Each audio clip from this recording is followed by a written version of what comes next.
everybody, I am Shawn Vaughn. Welcome to my channel. Today we're going to be talking about the number one thing buyers should be focused on before buying a home.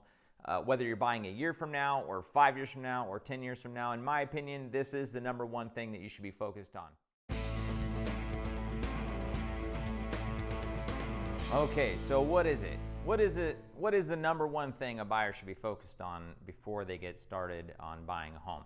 So it might seem simple and it might seem obvious, and it's the one thing that most buyers cannot do, and that's provide a down payment and pay for their own closing costs. The reality is, unfortunately, is that a lot of folks are out there buying homes that can really barely afford to buy them. They really need assistance. And that's why there's government programs and different types of loan programs and things like that. I'm not saying those that are tight shouldn't buy a home, but in your best interest, what you really should be focused on when you decide that, you know, the dream of owning a home is something that you'd like to pursue, then saving for a down payment and being able to pay for your own closing costs are two things that you really should be focused on. Okay, so let's just talk about those numbers. So generally speaking, you'll want to have at least 3.5% of your purchase price saved for the down payment. Okay, that's minimum. The other minimum for closing costs, if you just kind of put a 3% mark on that, then you're looking at a total of about 6.5%. Okay, so you know, if you're buying a $100,000 house, for example, you would need $6,500 saved in order to satisfy the down payment and satisfy the closing costs in most cases. That's just an example. Don't quote me on these numbers, but just for the simplicity of this video, right?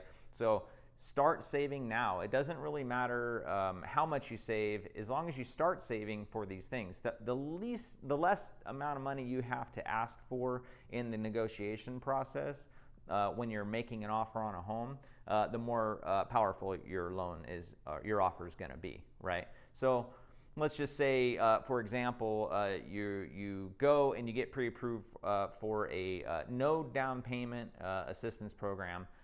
And you're asking the seller to pay your closing costs for you. You essentially want to get into a home and not really have to pay anything out of your pocket. And that happens. I've done it for folks. I've gotten them into a home with no money out of their pocket outside of the home inspection that they needed to pay for and in the appraisal that came into that. So anyway, so you're submitting an offer to somebody in this market, especially a lot of sellers are in control just because there's a lot of pressure for sellers to sell because there's a lot of buyers out there that are looking to buy a home. You submit your offer, but you're up against 3 other offers because it's a great home at a great price. It's not overpriced. You know, you really like the home. You've toured, you know, 10 or so, and this is the one, right? So you submit your offer and you're offering to pay full price, but you're asking them to pay closing costs. So on, you know, 3% roughly on $200,000, you're asking the seller to pay $6,000. Now, the seller's going to look at that and compare it to maybe the other 2 offers who are offering them full price, but they're not asking for closing costs. All things being equal, you're in a weaker position. Not that you wouldn't get the home, but you know, the odds are you're going to be in a position where you're not going to be able to win that deal, right? So for that moment, when you do finally decide to get out and purchase a home and start hunting and doing all those things, and you're getting excited and you're hoping it's going to happen and your realtor is real excited and you guys are doing this together, put yourself in the best position possible by starting now, even if it's just a little bit, any amount of that money, you know, save your tax, you know, you get something back on your taxes, put that aside. Hey, that's for our house for 5 years from now. We're going to save our tax returns for the next 5 years. I know it's easier said than done, but you know, anything you focus on will expand, right? So put some effort into saving for the down payment, put some effort into saving for your own closing costs, and you'll be in a better position to win the home that you fall in love with when it's time for you to buy a home of your dreams.